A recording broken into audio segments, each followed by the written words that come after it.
Sid Rosenberg is on 640 Sports. Get on the show. 888-640-9385. Yeah! It's a Sid Rosenberg Show. Sid Rosenberg is on. Right now. 2-1 pitch. Fly ball deep left center field. That's heading for the wall. And yes, sir, there she goes. A two-run home run for Jose Bautista. And the Blue Jays lead the Yankees 3-0. How much do you look back to that third inning and wonder what would have been or could have been if Beltran makes that play? You know, it's happened to anyone who's ever played the game. It's happened to, and it's unfortunate. I mean, I saw it happen to Pilar the other day here in the first inning when they were playing the A's, and he's a guy that plays here every day. So it's unfortunate. It happens, but Carlos was pretty big for us this series. Ground ball weakly hit out to second. Charged by Tulowitzki. Throw it to first. Ball game, Blue Jays. 3-1 over the New York Yankees to creep to within a half a game of the front runners. What made Hutchison so good this afternoon? You know, I thought he pitched effectively with his slider and his fastball a little bit up in the zone today. You know, we hit some balls good. We hit him center field, which is a tough place to hit him out of the ballpark, but I thought he pitched a good game. He used his changeup as well. In the air to center field, sending Lagares back to the warning track, nearing the wall. Can't make the play. Short hops the wall. This will score two. Aramis Ramirez, a two-run double, and the Pirates take an 8-1 lead in the 8th inning. I didn't see the replay. I heard the throw was okay. You know what? We try to put our guys in defensive situations, defensive positions, depending on who's pitching in the situation. And you know what? You see, okay, if you can't get there, you got to move. You got to be able to get there. So, you know, Bobby got the double play ball he needed to have. We didn't make the play. Dribbles one toward the left side. Aramis Ramirez on to first. Raised the Jolly Roger. Here in Flushing, New York, the Pirates sweep the New York Mets. 15 hits in all for the Pirates, who go 6-0 against the Mets, who also got swept in the season series by the Cubs, who were 7-0 against the Mets. So a homestand that began with 4 straight wins for the Mets ends with 3 straight losses. Well, you know, they've got an off day. They're going to go on an airplane tonight and on their way to Baltimore, an off day tomorrow to regroup, and they got a road trip coming up, and they got to collect themselves and go forward. Is he deserving of this money? I think so. I'm a Phillip Rivers fan. When you think what he's accomplished thus far in the league, he's been in here 11 years. Really, the only guy that's been consistent for him is Antonio Gates. Antonio Gates has been in the league 12 years. Other than that, it's always been a different receiving core, offensive line, running backs seem to get hurt. But the consistency with this football team and the face of this organization, obviously, is Phillip Rivers. Yeah. His toughness, his ability to stay in the pocket. He's not going to beat you with his legs. You know where he's at. He's going to stay in the pocket. He's going to throw the football. I know competing against him as a coach when we were with the Jets and the Chiefs, he's fun to compete against because he's all about football. He's all about the football team. This is a great get. They're keeping Phillip Rivers with the Chargers, whether they stay in San Diego or they, obviously, if they go to L.A., he's okay going to L.A. I guess that's There's okay private now, schools right? in L.A., Phillip. There's private schools in L.A. Congratulations. You deserve it. I think that my words were a little bit out of context that I didn't want to go to L.A. And it's more of, I don't want to leave San Diego. Yeah. You know, I mean, this is our home. My family's been for 11 years. They could have named any other city out there, and I would have said, I don't want to go there either, you know, because this is where home has been. This is where every child but one has been born. So that's what's hard. The thought of moving, and I know it's life. People have to move. We moved when I was growing up, but that's hard. That's hard to think about. So you try not to worry about it and just control what we control, which is that the 2015 Chargers will be playing right here in our backyard, and just embrace that. If it is the last year, let's make it a special one. Morgan Freeman's goddaughter, Idina Hines, was stabbed to death in New York City early Sunday morning. She was the granddaughter of Freeman's first wife, Jeanette Adair Bradshaw. The 33-year-old was found lying on the street in Washington Heights with multiple wounds on her torso. She was taken to Harlem Hospital, where she was pronounced dead. The actor told ET in a statement, quote, "The world will never know her artistry and talent and how much she had to offer. Her friends and family were fortunate enough to have known what she meant as a person. Her star will continue to shine bright in our hearts, thoughts, and prayers. May she rest in peace." A 30-year-old male suspect was arrested at the scene before being taken to Columbia Presbyterian Medical Center. Police say the investigation is ongoing. You're putting out plans. You had said September. You gave me a quick look at your immigration plan. Very, some will call it hardline. Hardline, comprehensive. It'll stop the problem. Now, and by the way, I'll go back with this idea of making Mexico pay for the wall. you outline how you plan on doing it, and whether it's holding the leaders accountable, withholding funds, things like that. It's not clear they have the money to do this. They have the money. They have the money, and they're making a fortune. Mexico is doing very well. As we discussed earlier, it's not doing great. All right, okay, let's see. They have the money. They will pay for the wall. They're sending drugs, and they're taking money out. Yeah. They're making a lot of money. Mexico's making a lot of money, and I'm a big fan of Mexico. I'm a huge fan of the Mexican people. I have thousands of Mexican people working for me right now, and have over the years. But they have to pay for the wall, and we need the wall. Do you know that 10 years ago, Hillary and everybody wanted a wall? And then they said, oh, it's too expensive. Yeah. You know, one of the reasons? Environmental impact statements. No, I saw that you believe that you'll be able to streamline that a little bit. I'm the best builder in the country. There's two things that are going to, the one big thing is going to jump out, and a lot of Hispanics can be upset about. You want to get rid of birthright citizenship. You have to get rid of, yes, you have to. What they're doing, they're having a baby, and all of a sudden nobody knows. You believe that, you have no choice. That they're trying to do no this, choice. they're coming here. Let me tell you, when we have some good people, we have some very good people here, we have a lot of really good people, they're illegal. You either have a country or not. We go out, and we're going to try and bring them back rapidly, the good ones. I understand that. What do you do then about DACA? You know the word expedited? Yeah, okay. I do, yeah. Expedited. It's still not clear. Chuck, it'll work out so well. You will be so happy. In 4 years, you're going to be interviewing me, and you're going to say, what a great job you've done, President Trump. Every time that I look in the mirror, all these lines in my face getting clearer. The past is gone.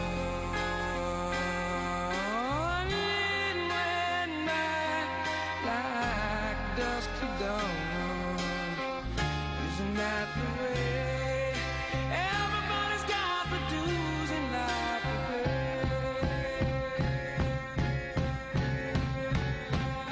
Yeah, I know nobody knows where it comes and where it goes. I know everybody says you got to lose to know how it goes.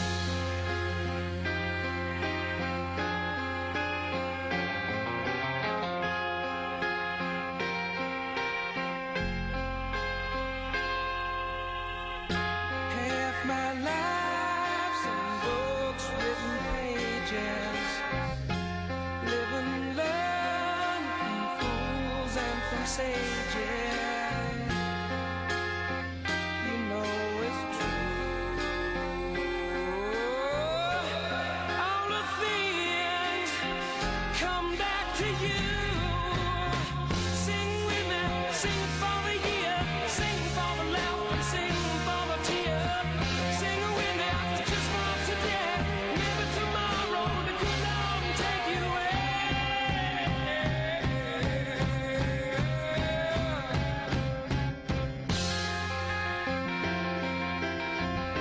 Back to school, huh, brother? Back to school, brother. On this Monday morning, a little Aerosmith. Dream on, kids. Dream on.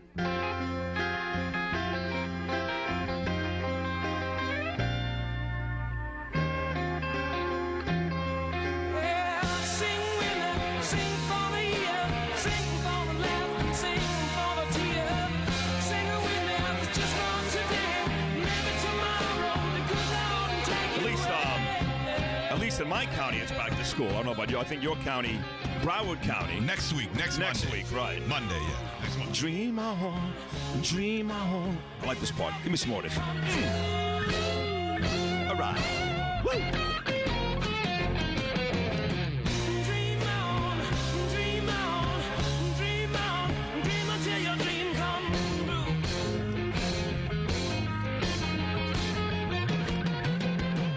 true. Yeah, Ava and Gabe back at school today. Gaby, big day for my son Gabriel, now 6 years old, going on 7, starts first grade at Sunrise. The whole crew there, Alicia Steiger and Collier and the whole crew there. My daughter went there for many, many years, did very, very well there. And today she starts her new journey at one of the state's best schools, really one of the best schools in the country, right down the block from where we are. We're off, I should say, the 45th Street exit up here in West Palm Beach.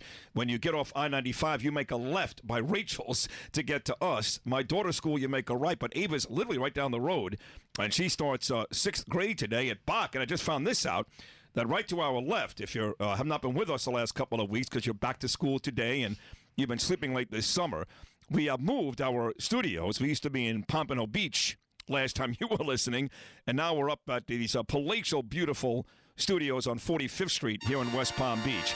There's about 6 morning shows going on this floor. WIRK, which I believe is FM 103.1, a country music station. They're on right now. The very popular KVJ, Kevin, Virginia, and Jason Virginia WRMF morning show.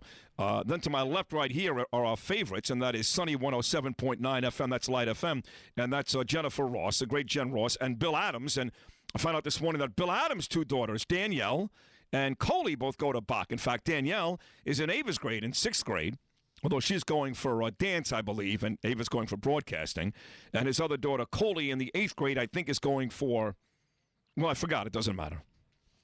Doesn't matter. No, it doesn't matter. No? No, but it's back to school, and like you said, your kid goes back next week. I was talking to some folks in New York. They go back to school in New York on September the 8th.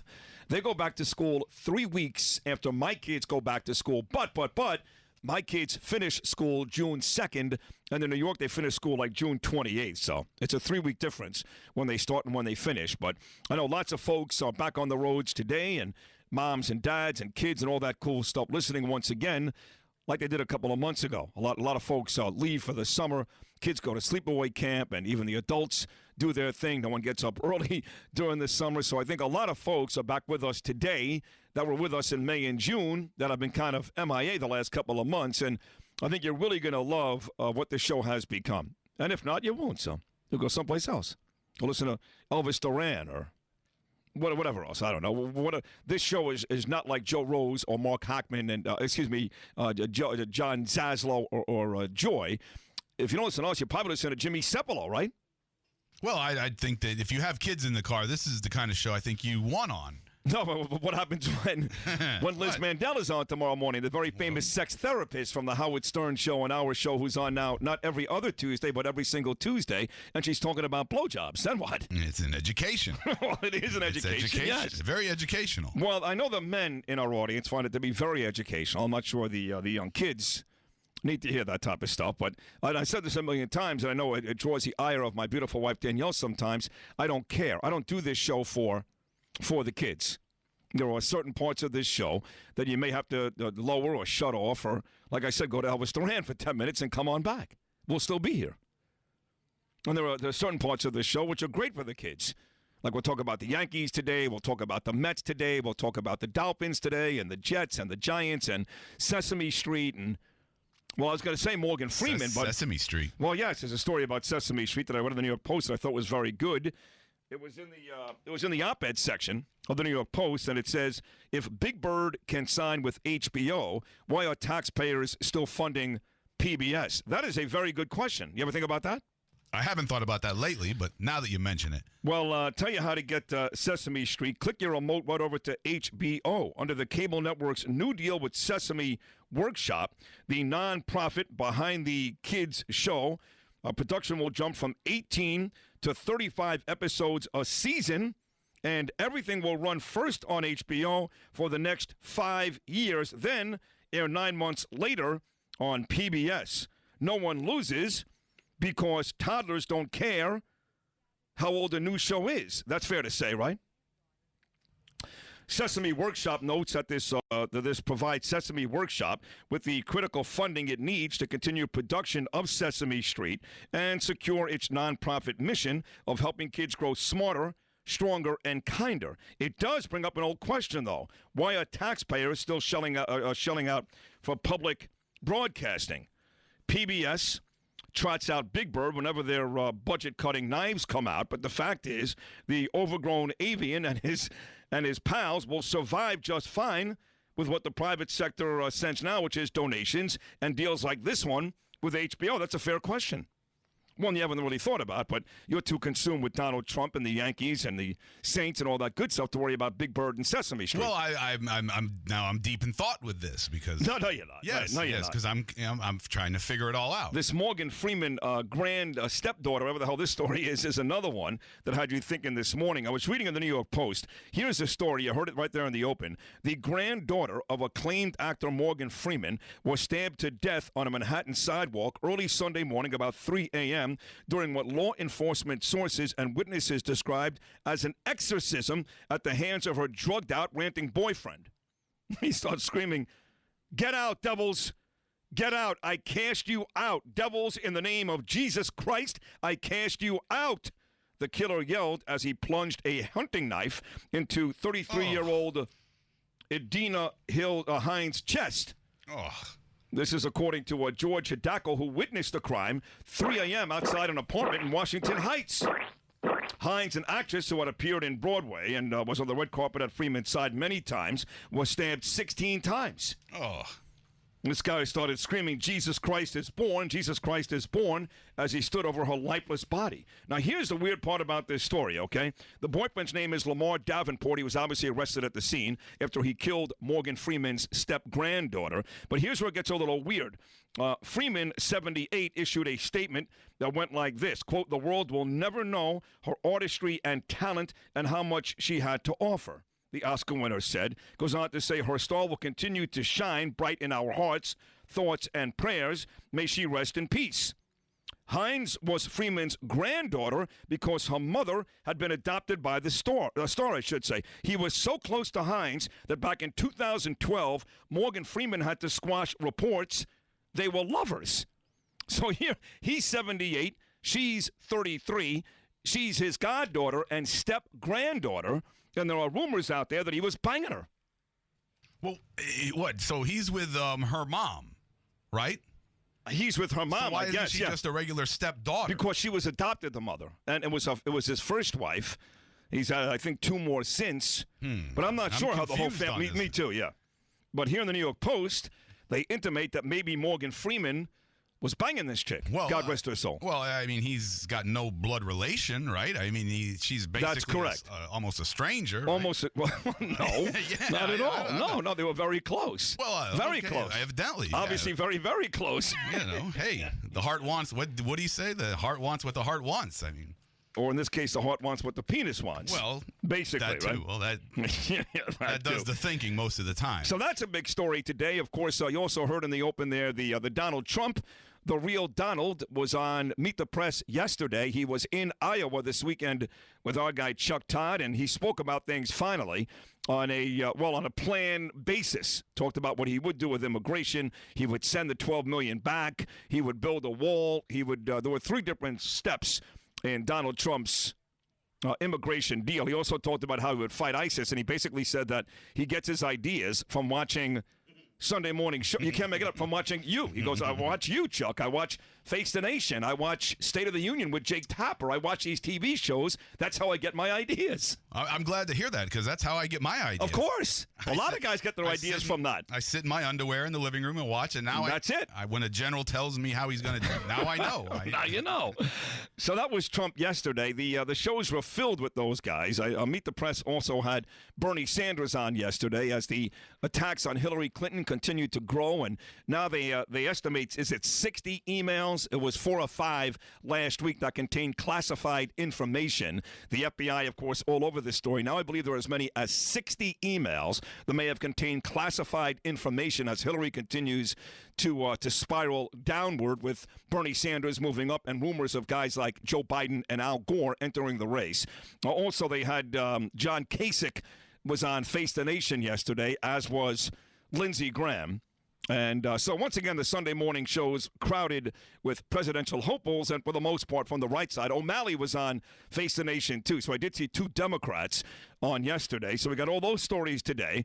The Yankees, they take 2 out of 3 from Toronto. They win on Friday and Saturday, which I did not think they would do.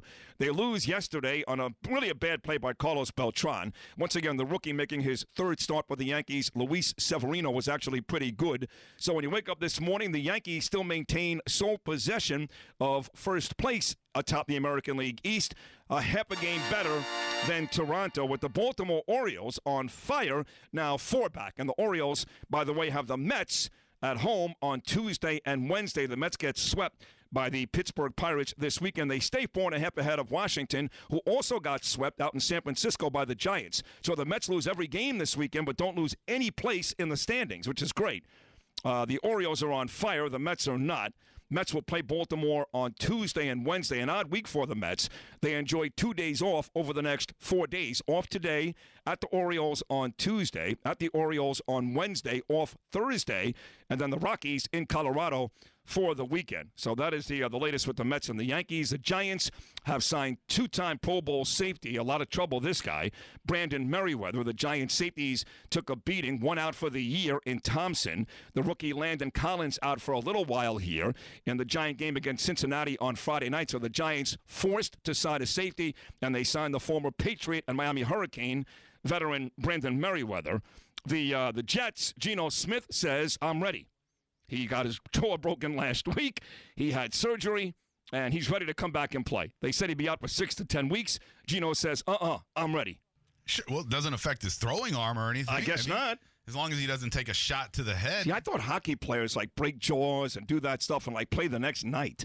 He knows that his Jet career is hanging in the balance. Even guys like Rich Cimini, who cover the Jets on a daily basis for ESPN, NewYork.com, said last week, this latest episode, if Geno is out for quite some time, may mean the end of Geno Smith's career. He's reading all that. He hears all that. He's like, I got to get back on the field sooner than later. So we'll see if Geno Smith can actually do that. So there's a lot to talk about today. We've got great guests stopping by. We'll start at 7:30 with the man that covers the New York Yankees on a daily basis. For the New York Daily News, he also joins us twice a week. Mark Feinsand talking Yankee baseball coming up at 7:30. Then 8:45, our weekly conversation with the all-time great, the legend on this station, 3 to 6 p.m. each and every day, the Humper, the Hammer, Hank Goldberg, coming up at 8:45. Then 9 o'clock, she's a great writer from The Atlantic and was on Meet the Press just yesterday. How about that? Part of the panel for Meet the Press yesterday. Molly Ball stopping by at 9. And then we'll have a weekly conversation starting today with the NFL season right around the corner with a guy that played in the NFL for many years. He's now a big deal on the NFL Network and Fox as well. Our Monday morning quarterback conversation, 9:30 a.m. each and every Monday with Brian Baldinger, starts today. You like that, don't you? Oh, yeah, very exciting. Yeah, so there we have it. Mark Feinsand, Hank Goldberg, Brian Baldinger, and Molly Ball for starters. And you know how this thing works. We start with 4 guests, and by the end of the show, usually 5 or 6 stop by. As always, the number 888-640-9385. That's 888-640-9385. Once again, good luck to all the kids in Palm Beach County. Back to school today, and the moms and dads. And you guys next week in Broward County. Phones are wide open, lots of great guests and lots of topics. Back on a busy Monday on the Sid Rosenberg Show, right after this. Welcome back to the Sid Rosenberg Show. You're a man that's been involved now with the last administration, both with Dick Cheney and Bush. You've worked alongside John Kasich.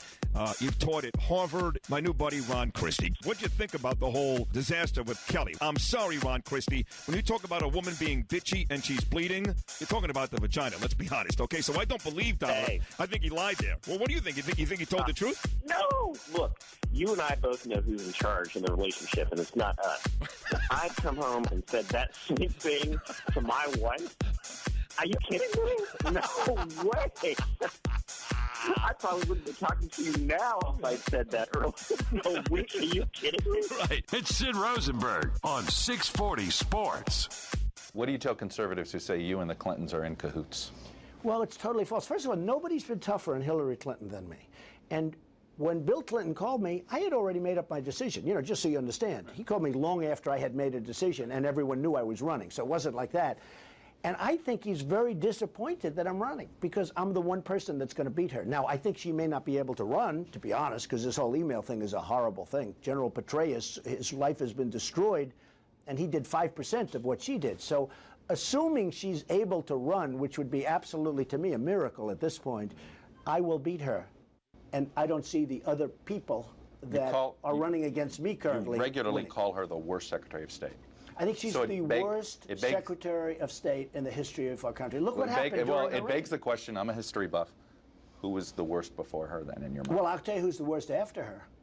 Kerry, because Right, of but what who I was mean. the- who do you believe was the I worst don't want to before get her? into names. Well, you no, know what? I'm because- insulting Chuck. I'm insulting so many people. I don't want to insult people. I want to be nice. I understand that, but it goes to this larger, everything with you is the best or the worst. No, it's There's not no that. nuance. Chuck, during her reign, the entire world fell apart. It fell apart. During her reign, the entire world. Look what happened. Everything fell apart. So the Arab Nothing Spring was is on her? Is that a Well, fair I thing? think You put the could Arab sort Spring on of. her? I mean, you could sort of say maybe a little bit, right? I mean, sort of, right? Here I am again in this mean old town, and you're so far away from me. And where are you when the sun goes down? You're so far away from me. You're so far away from me. So far I just can't see. You're so far away from me. You're so far from me. Yes, during her reign, the whole world fell apart. It's all her fault. Yeah.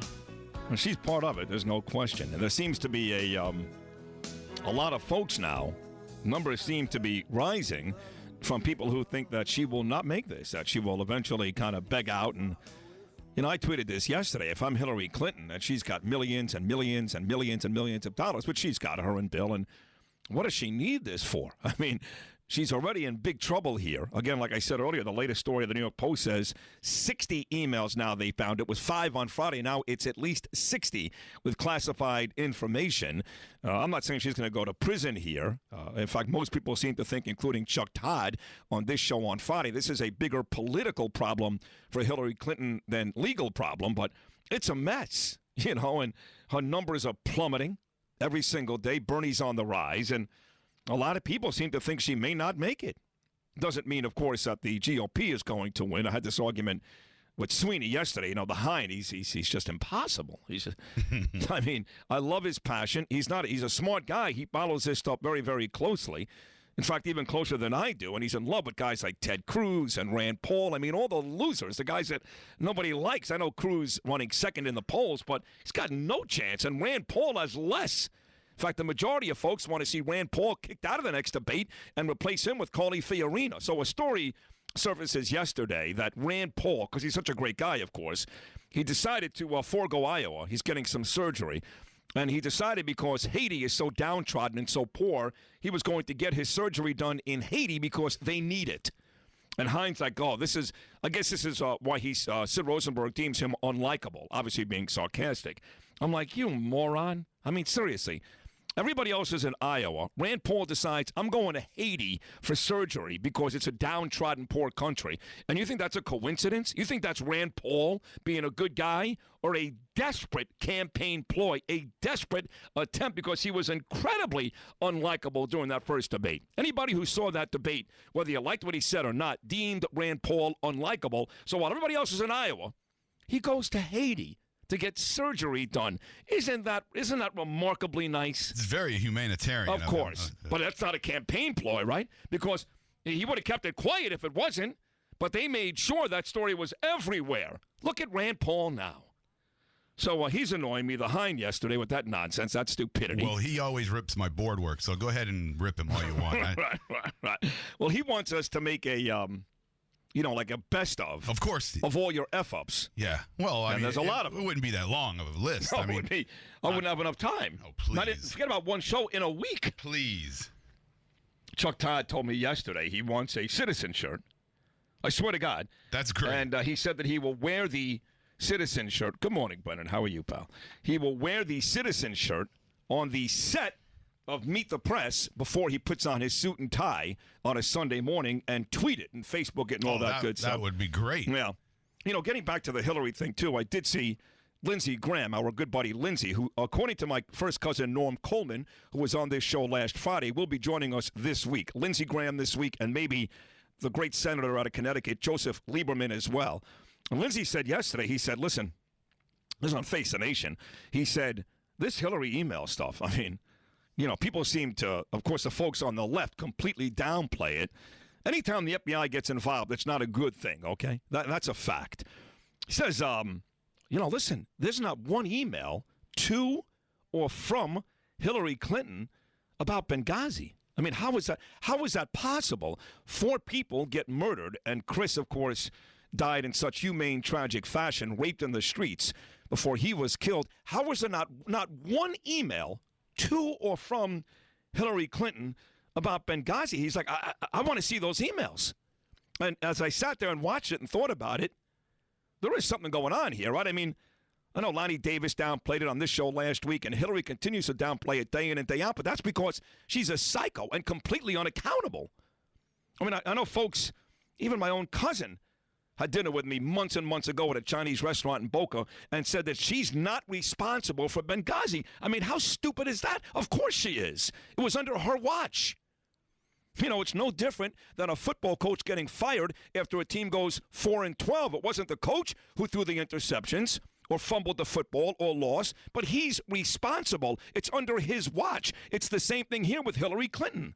What do you mean she's not responsible? Of course she is. And how is it that they haven't found one? I mean, some piece of email concerning Benghazi had to go through her. Bro, not one, of course. Not even anything damning, just general information, right. Anything. Nothing. I mean, Benghazi came and went without an email being sent to or from Hillary Clinton? That was Lindsey Graham's point, and of course a lot of folks' point. I just happened to see that yesterday, and it's like, hey, what is going on here? What's going on? So now you have to change your whole mindset here because you were going to vote for her. No. Oh, yes, you are. Get out of here. You are a Hillary Clinton butt boy. I'm still with Trump. You're still with Trump? Yeah. They haven't picked him apart completely yet. Did you watch him? And don't lie to me. Did you watch him on Meet the Press like I did yesterday? I can't say that I did. I forgot completely. About 12 o'clock. How do you forget? I remembered. It's Sunday morning. That's what it's Sunday mornings. See, most folks think of Sundays as football Sundays, and that's fine. That's about to start in a couple of weeks, and we're all very excited. Week 1, the Dolphins at the Redskins, and that Sunday night, the Giants in Dallas taking on the Cowboys, the Jets taking on the Cleveland Browns. Sunday is football Sunday, but for me, before it's football Sunday, it's Meet the Press. It's Face the Nation. It's State of the Union. It's the CBS Early Show. It's all that good stuff. How do you forget unless you're a complete moron? I am not a complete moron. Sunday morning was the gym early, then breakfast, and then Publix, and then by the time we got home, you're a moron. You're a moron. That's what it is. See, I had to do this. I had to do the same exact things you had to do. I had to go to Bagel Works and get Nova with Nova spread for Gabe for his lunch. We had to go to Publix and get all the last-second supplies for school because my kids start today. But guess what we did? We waited until 10 o'clock. Well, that's you guys. We started early. We're early to work, early to rise. No, yes. we started at 7, but we make sure at 9 a.m. we're watching Meet the Press, not doing biceps. Well, sometimes, because you're a moron. Schedules get jumbled about, and you haven't watched this. I'm not a moron. Do you ordinarily watch the show? Do I ordinarily watch the show? No, of course not. No, I don't ordinarily. Okay, so then tell me this: what is it at this point? And I'm a Trump guy too. What is it at this point that impresses you about Donald Trump that you can say, as you just did, I'm a Trump guy? What is it? But besides the bluster, and we know all that stuff, he doesn't care, and we get all that. What about his policies, his plans, which he has spent the entire week mapping out, do you like? Well, I don't know much about his policies. Right. I listened to a little bit of them this morning as I was rolling on some sound, but I just like the fact that he's going to be the guy, I think, to do the things that maybe people aren't going to be happy about hearing about. You need to be specific. Like sending troops in to the Middle East. One thing about Lindsey Graham, which I like about Lindsey on Face the Nation, he's the only guy that's realistic. Everybody else talks about we're not putting boots on the ground. We did that in Iraq. We did that in Afghanistan. Even Bernard McGurk yelled at me on WABC in New York a couple of weeks ago. You folks have to understand, if you are serious about taking out ISIS, if you're really serious about taking out ISIS, there is no other way than to put boots on the ground. Now, you may want to minimize that and put as least amount of troops as possible, but there's no such thing as a plan where you just air attack them with no boots on the ground. Lindsey Graham is the only guy that says that, and he's being completely realistic. I'm sorry, back to Trump. Besides Trump. Trump is saying that also. Yeah. He, Chuck asked him specifically, if you want the oil, that's boots on the ground. And he said yes. We want the oil, we want the money. Well, he claims, you take their oil, you take their money, you right. suffocate them. Yes. Yeah. There is Along a with story. bomb them and Of course, bomb them. Well, there's a story about infiltrate. ISIS today that is so gut-wrenching and gross that it had me and Lengel, I swear to God, crying before the show. Oh, I say crying. We weren't hysterical. We weren't stopping, but both of us got all choked up and were very upset. You folks may remember Kaylee Mueller. She was the sweet young lady who ISIS took hostage a couple of years ago, and we tried to rescue her. Barack Obama and his guys tried to rescue her last year. It didn't work out, and soon after that, she was killed. Supposedly, they put her in a building somewhere. There was some bombing. Some said the United States accidentally killed her when we bombed ISIS. We don't know exactly how she died, but you may remember she did die. She would have turned 27 years old yesterday. And there are some more details now about exactly what happened to Kayla Mueller when she was, in fact, being held hostage by these ISIS folks in Syria. This is not easy to listen to, folks, so I'm going to warn you right now. This is the latest from David Muir and ABC News. We turn now to a deeply troubling headline tonight about the young American woman, Kayla Mueller, the honor student from Arizona, an aid worker in Syria, kidnapped by ISIS. Her death reported last February. Tonight here, the chilling new revelation about her life as a hostage. Her parents speaking to ABC News tonight, and Chief Global Affairs correspondent Martha Raddatz reporting in. Tonight, horrific new information about life in captivity for Kayla Mueller, the young woman from Arizona held by ISIS for more than a year and a half. Counterterrorism officials tell ABC News Kayla was repeatedly raped by the top leader of ISIS, al-Baghdadi, one of the world's most wanted terrorists. Her parents confirmed to ABC News that U.S. officials gave them similar information. The daughter and star student went to Syria to work with war refugees. I am in solidarity with the Syrian people. Her family later sharing details from a letter Kayla wrote in captivity. I will not give in, no matter how long it takes. But after a failed U.S. rescue effort, time eventually ran out. The circumstances of her death still unclear. Friends and family creating this tribute video. I will always love you. It's never goodbye among friends. She would have been 27 today, Martha, as you were reporting earlier. And in the meantime, you've learned more from the family tonight? Well, the family says they were told that al-Baghdadi made repeated visits to the compound, David, where Kayla was held. Sid Rosenberg, presidential GOP hopeful Lindsey Graham. Tell us why you're a better choice than Jeb specifically, or Scott specifically, or Marco on your way to the White House. I think I'm best qualified to fix a broken Washington. When it comes to the war, I'm not for endless war. I'm for real security. And what President Obama is giving to this nation is a false sense of security. We are not safe. We're very much exposed. That I'm the best person to go into the ring with Hillary Clinton. Sid Rosenberg, mornings on 640 Sports.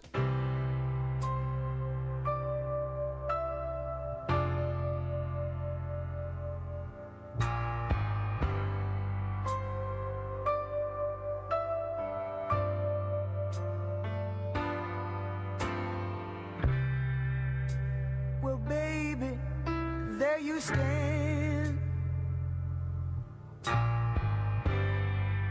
with your little head down in your hand.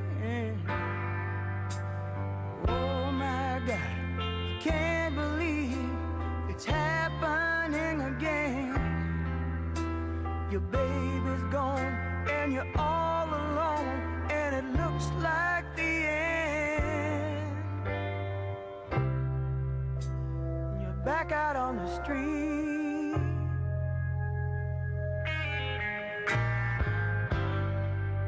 and you're trying to remember. How do you start it over? You don't know if you can. You don't care much for a stranger's touch, but you can't hold your man. You never thought you'd be alone this far down the line. I know what's been on your mind. You're afraid it's off the Eagles' greatest hits album, Wasted Time, 6:50. On your Monday morning, welcome back to the Sid Rosenberg Show for the kids and moms and dads in Palm Beach County right now. Welcome back to school. I know my daughter Ava is still waiting for the bus to go to Bach today, and my son Gaby starts first grade. And again, we mentioned this earlier. I know Broward County, your kid, for example, Nick, he starts school a week from today, and up in New York, they start school 3 weeks from today. Mark Feinsand will join us at 7:30 talking Yankee baseball. The Yanks take 2 out of 3 from the Blue Jays in Toronto this weekend. They're back in first.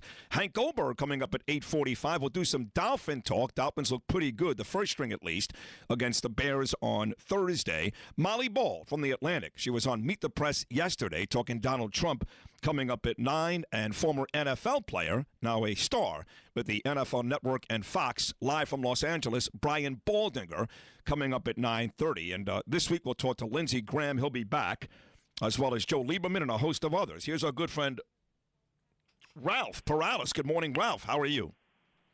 Good morning, Sid. I'm doing great. I just wanted to call and tell you that lead-in today, perfect for the kids going back to school.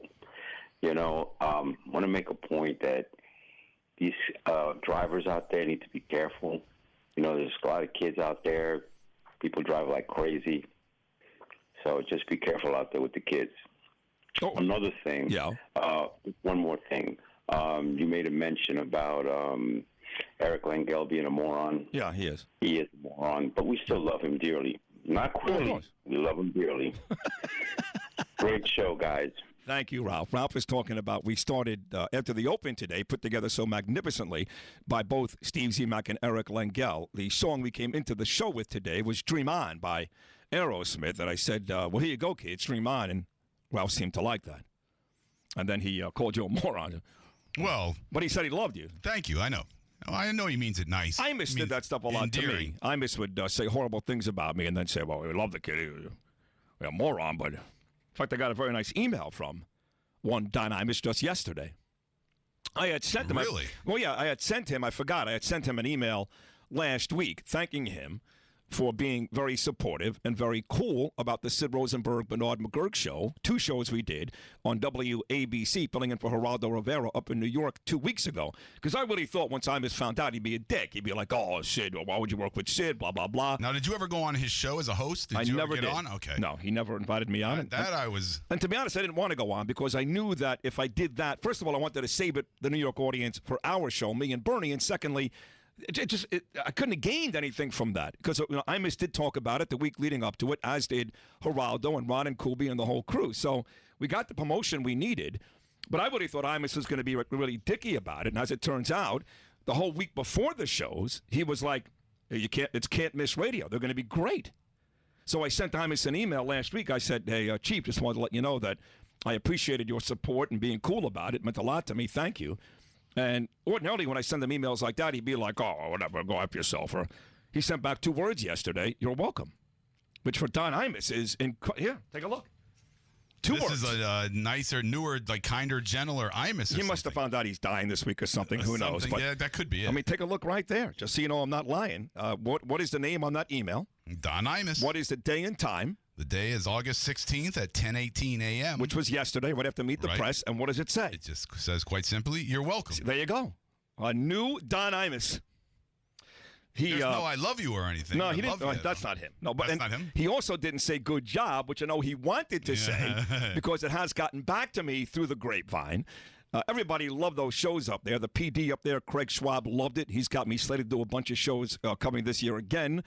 Marty Berman, our good friend Marty Berman, Geraldo's producer, was effusive in his compliments about the show. And according to folks behind the scenes, Don Imus, he's never heard this show down here. All Don knows about me is Crazy Sports Guy, WFAN New York. Crazy Sid talking about the Mets and I mean, we've got that WNEW thing. That's the Sid Rosenberg Don Imus knew. Even better, the 9/11 thing. You've got that? That's the Sid that Imus knew, hanging out in the parking lot at Giant games and Met games. And there was no political savvy Sid Rosenberg back in 2003, 2004 at WFAN. He's been told about it. He was somewhat surprised I was getting an opportunity on WABC, but he never heard that. There was one Sid that Don Imus knew. So I think it got back to me through the grapevine that he was actually impressed. The word was Don Imus was impressed. And that was just 2 shows, mind you. And let's not forget that I allowed, because it was his home field, Bernard McGurk to really host those shows and do most of the talking, and I thought it was great anyway, because Bernard does work there for a long time, and I was kind of the guest. But there's really only one Sid Rosenberg that Don Imus knew and knows, and that's this guy. Well, Sid Rosenberg is going to be hosting the Giants pregame show on Sunday at 11:30 in the morning outside the bubble at Giants Stadium. Go out and beat the hell out of Sid. Go out, cause trouble. Throw stuff at Sid. Turn over his table. Where's the bubble? What's the bubble? The bubble is where the Giants practice. It's a big practice field, right? I think it's right outside Gate D. Right. At Giant Stadium. So. A bunch of drunks out in a bunch of... The worst kind of loser is a person who actually goes out and cooks food in a parking lot at a football stadium. That's the worst kind of loser. 25 hours before the event. It's the worst kind of... Gets drunk and sits around with all their fat friends wearing stupid Giants uniform stuff. I mean, who are these people? Who are these grown men who wear football jerseys? I mean, it's embarrassing. You know, my dad's been cooking out there in the parking lot for about 15 years at Giant Stadium. Comes out there with the jersey ready to go, the big Giant sweatsuit, cooking eggs in the morning. He's a mental patient. Absolutely. Yeah. It's my father, though. He's been doing that for a long time. He's a mental patient. All my family likes to do stuff like that. I mean, that's what you do on Sunday. You get up early and you get some bagels and you put the jersey on. You get out to the parking lot. You party all day with the fans. You win the ball game. You go more drinking and steaks in the parking lot to go home. That's a day of football. That's the way it's supposed to be. I used to go with a bunch of cops out to the Shea Stadium back in whenever it was to see the Jets, and that's all we do. We get drunk in a parking lot and screaming and hollering at everybody, starting fights. And when about halfway through the game, I'd pass out, and it was a nightmare. That sounds like a great time. I wish I was there for those days. You know, MSNBC has just flashed on my screen. It looks like there is a plane has crashed into the World Trade Center.